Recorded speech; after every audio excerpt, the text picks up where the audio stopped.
Rishad, welcome. Good to have you on the Vision series of Chirathe Ventures. And I'm an ex-Viproite, as you know, and it's really proud to be back again on the same platform in some sense.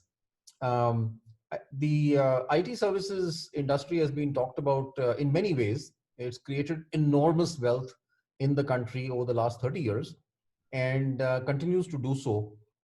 So we thought we'll sort of focus on IT services for the next 10 years, and what's your vision for a 10-year time frame of where IT services will be overall. So maybe I can sort of start with, how do you see the IT services business, the industry, over the next 10 years, which is perhaps somewhat different from the last 10 years? Yeah.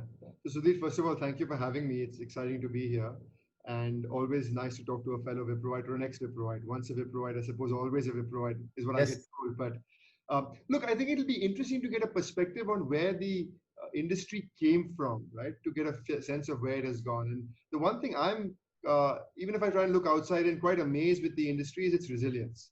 The model has changed quite dramatically and consistently over the last 20, 25 years of the existence really of the IT industry, right? People came for cost.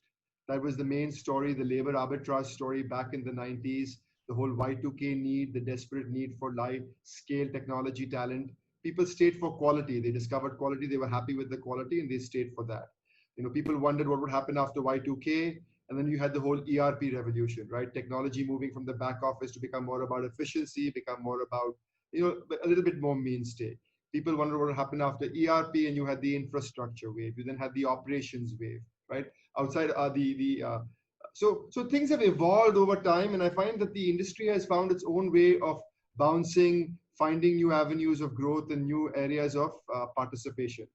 And the last 5 or 6 years to me have been uh, quite transformative, right? Because technology is playing a very, very different role today with everything that's happening. Technology is becoming much more front and center, becoming an important ingredient for whether it be actual growth, whether it be engagement with customers, servicing customers, agility, efficiency, all of it. And so I find there's a huge opportunity which has started to build over the last 3 or 4 years, which I think will carry on if I look forward into the next 5 and 10 years, around how do we become true partners to our large scale enterprise customers to help them in their digital transformation. And digital transformation is a big word. It's sort of fuzzy. So let me give you my sense of what I mean by digital transformation. Right. One is, I think, fundamentally helping customers transform the experiences that they provide to their end customers. Right. How do you help them reimagine, re-architect, re-engineer the journeys, the customer journeys, with the customer at the center of it all, as opposed to the enterprise at the center of it all, right?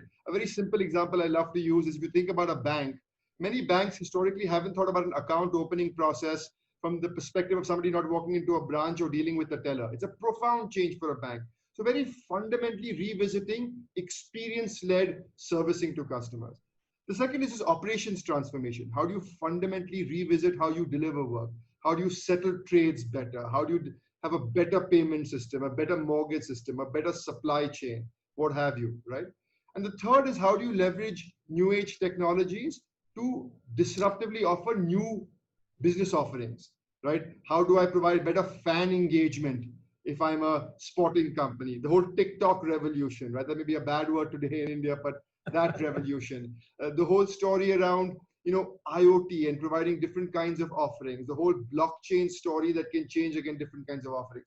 So to me, these are the sort of 2, 3 components of how we as companies, as IT services companies, can play a very inherent sort of critical role with large enterprises in helping customers in this digital transformation. And let me tell you, you'll be amazed as to how varied people are in this evolution, right? There are some customers that haven't even discovered global sourcing, forget having discovered moving to a digital first agenda. So there are enough companies in enough industries in enough countries that are still very, very early on in their evolution. So I'm very hopeful, I'm very optimistic, and I'm generally not an optimistic person. I'm much more of a pragmatist in terms of where things can go, right? So yeah, that's how I see it. I'm very excited about where things can go for the IT services. Absolutely. And you mentioned enterprise and large customers, but on the other side, I belong to the product world. I left Wipro many years ago, and so in some sense, I'm non-corporate. But the product world, the new startups are growing into large companies valued at 10 billion, 20 billion, 30 billion, and maybe there's a geo on the other side also, apart from, let's say, a Flipkart, etc. Under those circumstances, do you think organizations in the IT service industry like Wipro would also start servicing tomorrow a Flipkart, or because they're also large enterprise right now, Yeah. servicing millions of consumers? Yeah. So first of all, let me say a couple of things about startups. One, I think, Sudhir, I think the startup community, startups, young companies can do for India what the IT services companies did over the last 20 years, right? In terms of brand building, in terms of employment, in terms of wealth creation. So I am hugely optimistic in terms of the next wave of, if you want to call it, technology growth, right? Uh, Companies like us are trying to work with young companies. We're doing two things. One is we're certainly servicing them as customers, and we're already doing that. Today we have a new age team at Wipro that works only with young companies. These are companies that maybe 5, 6, 7, 8, $10 million of revenue. Our average customer otherwise is $2 to $10 billion of revenue. But we're working with young companies and able to find enough to do to help them. We're working with many of the large classic scale technology companies in the US. And these are, multi-$100 million customers in many instances. So there's scaled working with them. So not only are we finding ways to work with them as customers, you mentioned the Flipkarts and the Amazons and the others of the world, but equally, how do we partner with them? How do we leverage their capabilities to bake them into our sphere of innovation, right? Because innovation at the cutting edge speed that it's happening at is really happening more in younger companies than it's happening at larger companies. And so for us, the mindset shifts from everything happening inside of the organization to how we can leverage capabilities that sit outside of the organization, right? So it's not only about servicing them, but also partnering with them. But again, coming back to the older question of, you've seen now younger companies, you see them every day. Wipro, long-standing, process-driven, quality, governance, ethics. We've learned all that. But fundamentally, do you see Wipro changing in execution or in technology or in a very, very different manner in the next few years compared to the last few years, learning from what's happening in startups? So, Sudhi, I'll tell you one thing that's very profoundly changed inside of Wipro in the last few years, and I think will continue, which is a mindset of how we have to work with the ecosystem much, much more systematically. Innovation is happening outside, and the objective is how can we leverage that innovation happening outside to bake it, to wrap it into solutions we take to customers, right? Because we are a solutions provider to the customer at the end of the day. We work with a whole bunch of stakeholders to provide that, right? So who are the stakeholders in the ecosystem we'll have to work with? We work with partners, the hyperscalers, right? More mature companies like the Salesforce, the Workdays, the ServiceNows, younger companies as well, young startup companies as well, right? Two is how do we work with academia? How do we bring those capabilities into the conversation? How do we work with consultants? How do we bring their expertise? How do we partner because they play more front end than perhaps many of us do? How do we bring the tip of the spear into the conversation? How do we work with ecosystem, startup ecosystem? How do we work with young companies? And we'll talk a little bit about Wipro Ventures as we move into that, because that's something we spent a lot of time in over the last 4 or 5 years to work in a very systematic, structured way with young companies. How do we work with crowdsourcing, where talent is sitting outside of the organization, talent is sitting somewhere in the middle of nowhere in their pajamas, and how do you leverage them? And the COVID experience has taught us that you can work from anywhere, right? So how do we bring these different pockets of innovation that are happening in different parts of the broader ecosystem outside? And the challenge is not to access it. The challenge is how do you bring it together seamlessly in an integrated manner, in a consumable form to the customer? That is the challenge, right? Sure. Accessing it is the easy part. Making sense of it is where the magic is. So you mentioned COVID. COVID, just to give you a feel for it, our companies, active companies, as Chiratae funded companies in the month of March, were annualizing a revenue of about $1 billion. And in the month of April, they fell to $350 million. And now, by the way, around September, we are back to $1 billion. So, and we saw innovation, we saw agility, we saw lots of new product development happening. In fact, many of our companies are hiring today because they are very deep tech companies. How did COVID impact broadly Wipro, and what steps did you take? And work from home is a classic example. In one of our earlier discussions, you were mentioning you would really like people to come back, and right now about 80% is working from home right now. Any comments on how you tackled COVID, and how did your customers react? Did you see downfall in revenues, and how do you see it moving forward? So you know, COVID and work from home have opened our eyes completely. If you would ask me in March that 180,000 Wiproites could work from home, I would have laughed, Hmm. right? Because the reality is you never have business continuity planning for 100% of your employees. But the Right. reality is today we have over 95% of our employees working from home, 98% to be exact. Even today, We have even less today. than even today, we have less than 2% of our people, about 3,000 people, 3,500 people out of 180, 185,000 people coming into the office. We've officially said we're not opening up till September 30th. We may change that now to December 31st, right? Okay. Just from a safety standpoint. So, the model works and works on scale. And that's Hmm. very, very comforting and exciting, right? Customers have been incredibly supportive. The government has been incredibly supportive in terms of, providing sort of relaxation on rules and requirements that you have to work from SEZ units, etc., etc. So, it's comforting that it can work, and customers are comforted. There's certainly a very, very important component of security, which now takes a very different front and center view, because the minute the model gets challenged and rattled, people will get nervous. So it's incredibly important that we be obsessive about how we keep the environment safe so our customers Right. feel safe. We're having more and more conversations with government inside the organization as an industry as to how we can make this a permanent feature. So I'm of the view that we will never go back to the old model, Sudeep. We will never go back to 100% of the old model. Equally, I personally am of the view that we want people to come back. So we will never have anybody working from home all of the time. Equally, we will have all of our people working from home some of the time, right? And the reason we want people to come back is for two reasons. One is we want people to come back to build culture, right? I'm spending a lot of time personally over the last 6 months on culture, and the reality is culture grows by osmosis. Culture grows by people engaging. Culture grows by people engaging at the coffee machine or the water cooler, gossiping about the organization, exchanging notes. That's a very core part of how things build and grow. So it's incredibly important for culture growth, I think, and it's equally very important for innovation. See, the challenge with these kinds of conversations is that you can have them effectively, you can have them, but you can't have them informally. They're very structured. You don't banter. You don't take 30 minutes off to just sit and think, and suddenly something strikes you, right? And so for innovation, I think it's powerful for people to come together. Oftentimes, innovation happens in the downtime when you don't expect something to come about and something comes about. So for those two reasons, I think it's important that people come back. But I don't know how much will come back. Maybe we'll go back to, say, 60 to 80%, something in that range. I don't know yet. But certainly we won't be at, so I don't think it is in the foreseeable future, be at 75% of our people working from home, right? And So certainly not everybody working from home. Everybody will come in some of the time. interestingly, at least on, again, if I take this side of the wall, which is services, and this side of the wall, which is products and venture, we are looking at many of our companies continuing to work from home, build those technologies, ensure innovation for new products and new services, new business models, new revenue models, because uh, very important, it just makes the cost of operations much lower.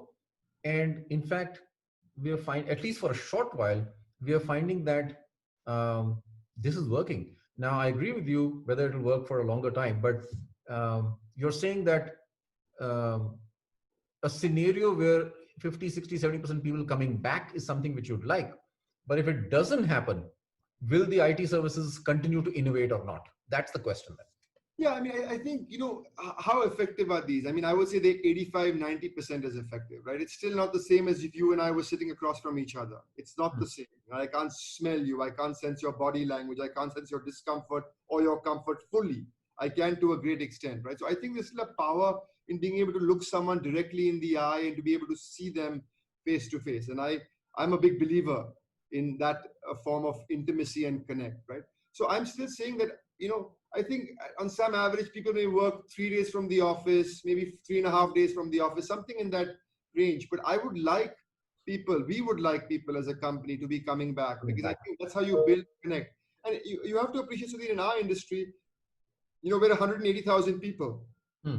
We have, say, attrition of 10%, we are hiring 10%. You have about 35 to 40,000 people that are churning in the organization every year. It's very different from a startup that may have 5 people to 500 people, right? It's a very, very different rhythm. Different scale altogether. Absolutely. And so when Yeah. 35,000 people are coming and going into the organization, how do you maintain a consistency of what you stand for, how you want to infuse your values, your ways of working, your thinking, your approaches into those people? I think it's much easier to do it when there is an ability to engage. Sure. No, well said. Coming back to the growth patterns which we are looking at IT services company, and one of the things which just a little bit before we talked about was that this IT services have been, cash cows, enormous amount of cash generated.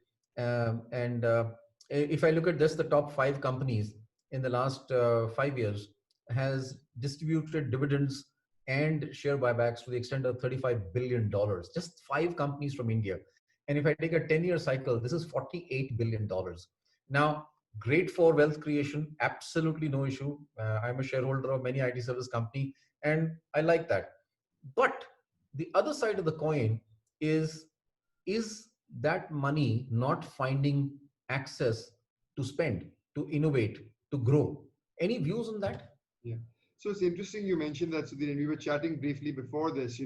I oftentimes have conversations with some of the analysts that say, why aren't you giving back more? Why are you guys sitting on 3, 4, 5 billion dollars of cash and not using it more impactfully, or certainly giving back more at a more structured rhythm, right? So that's the opposite conversation, that you're not giving back enough, to your argument that maybe you're giving back too much. Look, I certainly think there will be opportunities to spend as we move forward, and especially as we move into this new world that I described of helping drive digital transformation. I think there's opportunities to invest in M&A, both on scale as well as young companies. There's opportunities to invest in the startups, and we can talk about Wipro Ventures in a Yes. few minutes. And then there's opportunities to invest organically as well, right? And we talk about, so we are driving three I would say, 3 different avenues of innovation inside of the organization, outside of the whole ecosystem thing that I talked about earlier, where we're leveraging things that are sitting outside. One is, how do we invest in the regular rhythm of a business? A business is a $500 million business, makes 20% operating margin. How can they be making 21% and investing back the 1% as a part of the regular rhythm of growth? And all of our businesses, we closely monitor that they're investing in things that can pay off 2 quarters, 3 quarters down the road. We then have something called what we call a Horizon 2, Horizon 3 program. It sits with our strategy office. It's roughly typically a $30 to $50 million budget a year. We've invested in about 100 ideas to date since inception, but roughly about 5 to 6 ideas a year, where we invest in things that can pay off in a 4 to 6 quarter time frame. So it doesn't fit into your operating plan or your budget cycle. It fits beyond that, but it's still close enough and can pay off in terms of ideas. So, for example, our cloud investment, which is now a sizable part of our business, started through our Horizon 2, Horizon 3 funding 8 years ago, right? And then the third avenue of inherent investment inside the organization is our CTO organization. So our CTO organization is about 200, 250, 220 people. We invest in ideas that can pay off in a, say, 2 to 4 year time frame, right? These are ideas that have relevance, perhaps not on scale today commercially, but can have much more relevance on scale commercially 2 to 4 years down the road. And so how do you orient to technology from a commercial standpoint as opposed to an evangelization standpoint? We're not an evangelization engine, right? We're not thinking about how we can promote what can be exciting technology down the road, but very much from the perspective of how we can turn this into something that can create value for the company. So there's 3 avenues or 3 timeframes in which we invest, but the investment dollars Are small. are small. They're not going to be of the scale. So the big spending happens in M&A, the big spending happens in ventures, right? But I think there'll be still enough to give back to investors. So I feel very comforted that we are not starving the organization. And I would submit this for the industry overall. We're not starving ourselves of investment at the expense of giving back to shareholders. So I'll come to Wipro Ventures maybe after one question, but fundamentally you mentioned the time frame for risk and the quantum of capital for risk. Again, if I look at comparison startups, and I understand it's a different comparison, the capital deployment for risk is in hundreds of millions of dollars in a particular idea, which is what leads it to, after scanning to some of them succeeding. Do you think that's a viable model in IT services where, right now we are talking about 30, $50 million a year, where the allocation to ideas could be something like $300-400 million a year, which actually doesn't dent the shareholder returns at all, right? But it gives the opportunity for IT services companies to scale massively on that one or two which could succeed. Yeah. So just to be clear, one is only that particular idea of Horizon 2, Horizon 3 was 30 to 50 million. If you ask me what our general rhythm of innovation spend organically would be, I would say it would be, a few $100 million a year, right? So it's not insignificant. You may say it's insignificant given the size of the organization. Right. It's not an insignificant spend. Two, I would submit that the comparison to a product company is flawed, right? It's a different comparison. Product companies can rise very quickly, can capture disproportionate share very quickly. Equally, the risk of being disrupted out can be much higher. In a services model, you have more stability, you have more stickiness. And so you may not grow and capture disproportionate share the way a product company can, but you also can't be disrupted out, I would submit, as quickly, right? So there's a fundamental difference in the way the two organizations work. Sure. But still coming back to the thing, do you think IT service companies will massively, when I say massively, I mean at least double or triple the expenditure, because capital plays a very important part in generating innovation, parallelization of those streams from where it is today in the next 5 years? I think investments will go up, and I think they will go up certainly on the ecosystem, as I talked about, and how do we invest more and more. More of us as companies are also seeing how we can build productized solutions, right? So will we become a SaaS company or a product company? Unlikely. But will we build platforms of productized solutions that we can couple and tie very closely with the services offering to take to a customer? Absolutely, right? So for example, we have a product called Virtua Desk, which helps companies virtualize their infrastructure. We have a cloud studio, multiple cloud studios, which helps customers move their environment and their workloads from on-premise to the cloud, right? We have a data platform, which helps you generate insights from data. And these are all investments that one is making in an IP orientation. But are we selling this IP independently? No. But are we leveraging it as a strong core differentiator to win business and to grow our services offering? The answer is yes. So will we become, or will we over time build a standalone product arm? Unlikely, right? So the investments in that are very different. But will we continue to invest in IP? Will we continue to scale up our investments organically to be more and more relevant from a solutions, from a use case perspective? The answer is yes. So will investments go up over the next 5 years? The answer is yes. How much will they go up by and how much will they go up to? I'm not sure. Okay. Coming back to Wipro Ventures, you led that initiative of Wipro Ventures personally over, I think it was about 4 years back. And to that extent, Wipro is somewhat unique in that space in the IT service industry in India. Some of the and your stance, of course, in Wipro Ventures has been quite US oriented. So there are two questions. How's been the experience? What led you to this? And what's the results been so far? How do you see this going forward? And why just the US? Why not India? Yeah. So I'm very passionate and incredibly excited about Wipro Ventures, and very excited about the fact that we have, I think, discovered a very systematic and structured way of engaging with young companies, right? And it's not always easy for a large company to learn to work with a small company, but I think we've been quite successful over the last 4 or 5 years now, right? We started off with $100 million, and I hesitate to use the word fund because we're leveraging the Wipro balance sheet, but the objective was how do we find ways to work with young, smart companies? How do we leverage the IP and the capabilities that they have? How do we wrap them into solutions that we have and take them to customers? We said to ourselves very clearly, we won't take a technology risk. So we want to be comfortable with the technology. We want to ensure that there's at least been POC'd with a large enterprise.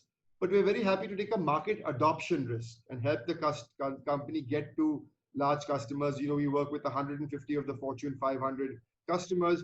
And so we were very happy to take that risk. And we realized that we initially started just by partnering with these young companies, but we realized that we wanted to give comfort to the young company that, hey, here doesn't come the big guy who will screw over the small guy, but our interests are fully aligned. So, hey, we win if you win, and you win if we win.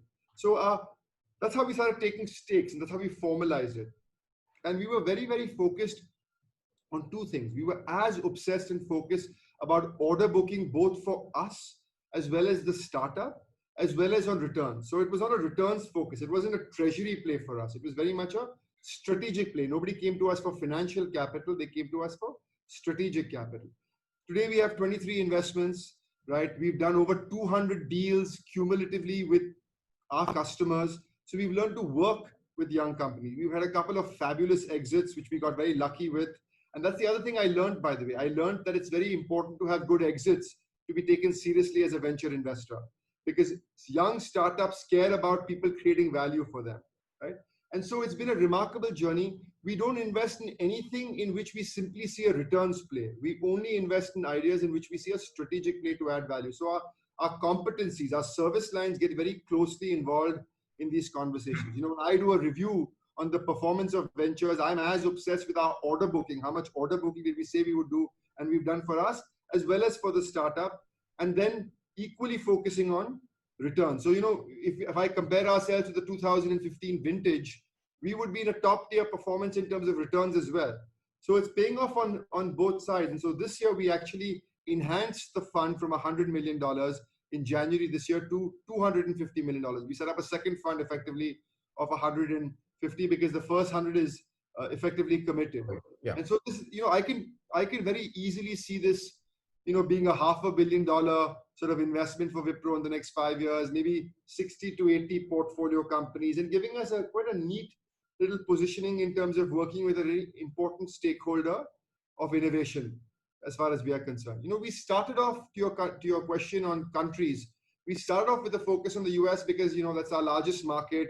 It's the most mature ecosystem for startups, more enterprise centric, which is where we are focused. So we started off with the US and Israel. We've done a fair amount of things in Israel as well. And then we've done one investment in India. So we're very interested in looking at India. India is our home market. We want to be supportive. We want to be working with young companies here. We've just not found the right fix. And, you know, I think over the last few years, more and more enterprise-centric software companies are coming up more and more on scale. But outside of ventures, we've worked with about 30, 40 startups that are just partners. They're not investee companies, but they're partners in being young companies. And many, many of those companies are based in India.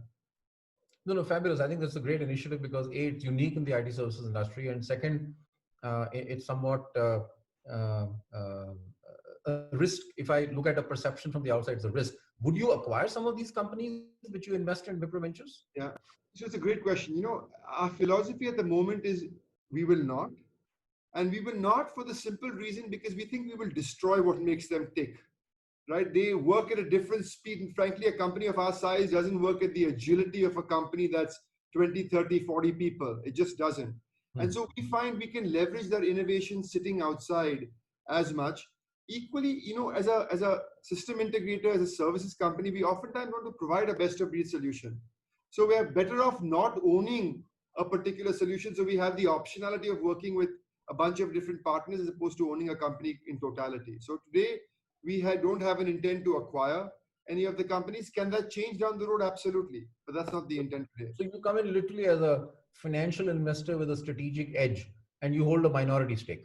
We come in as a strategic investor with a financial stake. Financial stake, okay. And we're a strategic investor. People come to us as a strategic player. They don't come to us for our money. They take our money to align our interests as well. And they take our money because we say, often now we say, hey, look, if I'm going to create value by taking you to my customers, I want to capture some of the value I create for you as well. Right? And I want to have a very ingrained relationship. We obsess with partnerships. So if we don't have a strong commitment on the partnership, if we don't have a clearly defined go-to-market plan, an order booking plan for this year, for next year, that makes us nervous. So we will have someone dedicated from Wipro and we will expect someone dedicated from the startup to drive that thinking, and we want to hold both those people accountable for what business we generate. Because this is not very categorically, so this is not a treasury play for us. Okay. It is strategic innovation, ecosystem access play for us. I must say that in one of the discussions which you and I had at your office maybe two and a half years back, you were very excited about Wipro Ventures, and I said, and we were looking at some, I was talking about some investment and you said deals in India and other places are very expensive for us to invest in. But we just exited a company at 7 times this thing. So my question was, isn't that also expensive? And your answer was, when we exit, it's not. Yeah. And value is in the eyes of the beholder, right? So we Yeah. believe, and so we obsess less. We obsess less about value, and we obviously, as a minority investor, we don't control that. So we write off, smart investors who we have high regard for, who we've built a relationship with. But when we're buying companies, that's oftentimes the struggle we run into, right? Companies, and that's the other reason, by the way, to your point, why some of the startups will be unaffordable, right? Because the expectations on value, and we understand at some fundamental level good old cash flow. I understand when cash comes into an organization and when you disperse it to pay people, right? I'm not still been able to grapple my hand around how you come up with valuations that sometimes are not reflected in paper but are all baked on the potential. We haven't become that bold yet. Except when Wipro Ventures exits, that's fine. If somebody's willing to pay something for the company, I mean, I'm not going to stop that, right? I know. No, this is, and just a quick one for, I think we all know there's a Premji Invest. So how does Wipro Ventures differentiate from Premji Invest? So there's a Chinese wall between the two of us, right? We are, from a governance standpoint, we are completely independent. Premji Invest is the family office that invests, and they typically invest later stage. They typically invest bigger check sizes. So our check size at Wipro Ventures typically is between $3 and $10 million. We're typically in the Series B, Series C time frame, somewhere around there. Premji Invest would typically cut a larger check. They would be more mature companies, so their check size would be, say, $25 million plus. They would typically be in a Series E kind of time frame, typically when the company is one round away from IPOing or potential M&A. So the maturity of the companies is very different. And so we don't compete with each other at all. Excellent. No, I think, through Wipro as an organization, Wipro Ventures, Premji Invest, I think the impact on the Indian entrepreneurial ecosystem has been amazingly massive, apart from what value has been created in the IT services. And that's really magical. And I think, my only sort of parting request would be, hey, do invest in Indian companies, do invest in India, partner with, right now I notice, and I don't know whether I shared that with you, there is like a thick wall between the IT services business and Indian venture ecosystem. Not the engagement is very low right now. And I think that engagement will benefit both the sides if that engagement becomes high. And just to give you an indication, obviously at a macro level, the total market cap created by IT services companies in the public markets is $220 billion as of a few months back, which took 30 years. And the total market cap of private tech companies in the last 10 years has been $200 billion plus. So there is a very nice engine which is brewing up, which actually would need the as they grow larger, the process orientation, the services orientation of large organizations like Wipro and others overall. So I do see that this could be a very, very magical sort of alliance in India, because many of these companies are going global. And if you look at just our companies, half our companies have a global footprint in right now 40 countries. So effectively, whether they're in India or the US, it really doesn't matter because they're global companies. Yeah. I couldn't agree with you more, Sudhir. I couldn't agree with you more that there can be much tighter coupling between services and startup ecosystem. And I think there's huge complementarity in terms of how we can leverage each other. I will tell you, as I said, we work with about 40 companies in India. We have an external innovation group that's based here in India that works with young companies outside of ventures, because we can partner with a company without investing in them, but we can't invest in a company if we don't partner with them. Sure, right? sure. We'd be very happy to find ways. And I know NASSCOM as an industry association is trying harder to bring people together. And I think it's important that young companies realize that the largest services companies are actually quite cutting edge, are constantly disrupting themselves to service and be relevant to their customers in this new digital age, that we are focusing very actively in the ecosystem, working with young companies in other forms of innovation that are happening outside. And so we'd be very happy to partake. The only submission I would make is you've got to approach these partnerships with a strategic mindset. You can't approach them with a spray and pray. I will go to everybody and say the same thing, and whatever sticks. It can't be opportunistic and transactional. It has to be strategic and relevant. And I've seen it work very well. where we've taken that mindset and the young company has taken that mindset. Sure. No, thank you very much. We have a few questions coming up right now. So some of them is actually it's related to Premji Invest. So I'm not too sure it's relevant, but Premji Invest is an early investor in Moderna, which is in the forefront of COVID vaccine developments. The question is, any idea on clinical trials and when the vaccine will get released? Yeah, I wish I knew. We are an investor in Moderna, and we do- I don't know, to be honest, specifically on that. Yeah, But sure. you know enough about when the vaccine is coming out. I will just tell you my personal views. I'm being more practical. I'm not sure if the situation is dramatically going to change till the vaccine is available on scale. So I Sure. think the time frame will be sometime in the middle of next year when we can be feeling safer on scale than where we are today. Sure. So I'm always a bit of a dampener on people who feel that things are dramatically going to change in the next 3 months. Absolutely. There's another question from the first question was from Prashant Bansal. The second one is from Madhav Patil. There are always been talk about going global and investing outside India. However, very few companies actually look at growth of our own, what's possible in tier three towns through various models like marketplaces and so on and so forth, where there is no lack of talent, especially in, I may add, especially in today, because many youngsters have actually moved out to their families and dispersed into smaller towns. And would like to know Rishab's views on tier three and smaller towns for services. So I will tell you, it's a great question because what I'm very, very excited about this new ways of working and this work from home model, Sudhir, is Hmm. the kind of talent you get access to. Right. There are 3, 4 different talent bases that you will now be able to access, which you couldn't. Tier 3, Tier 4 cities, Tier 2 cities, people who are very happy in their towns and cities and don't want to come to the big cities. You Hmm. can now access that talent that you couldn't access before. You could access talent of women, who post birth of their children want to come back but want to have the flexibility of working from home. You can involve people with disabilities who can't come into office spaces and now can be working. So I'm actually very, very excited from a services standpoint about engaging with a broader talent base that sits outside of the core cities, because now you can access them, and here you can access them in this new model which works.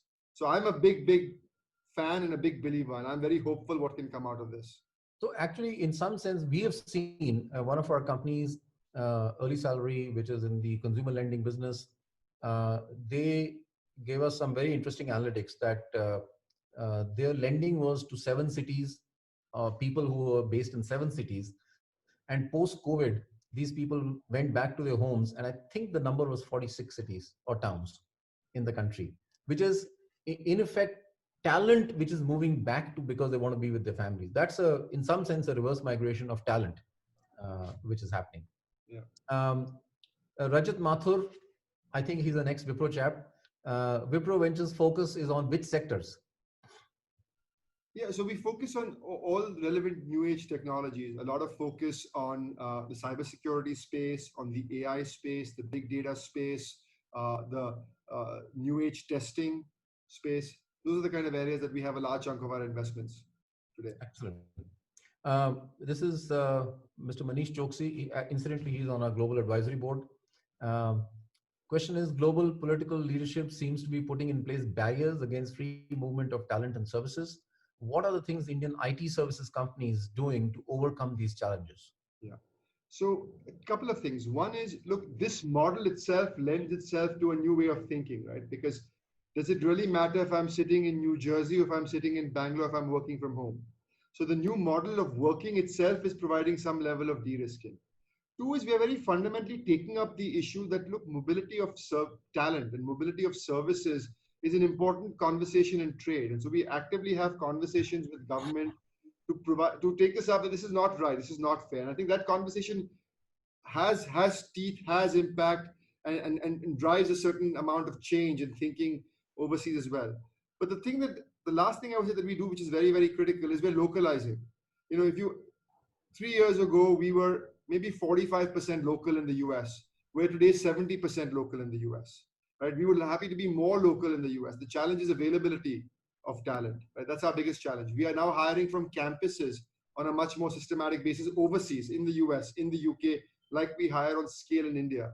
So, do I worry about it? Yes. Do I look at this as our number one risk? I would say no. We're certainly addressing it. We're certainly front and center of the issue. But this doesn't worry me the most among things that I think about. But just to take one more step there, we understand there is, tensions in borders and trade all across. In some sense, COVID has provided one answer, which is it doesn't matter where you are. It doesn't matter what the border and the visa are requirement, right? If there's an internet pipe, if there's a high-speed line pipe in your home, we can actually work with you. Yeah.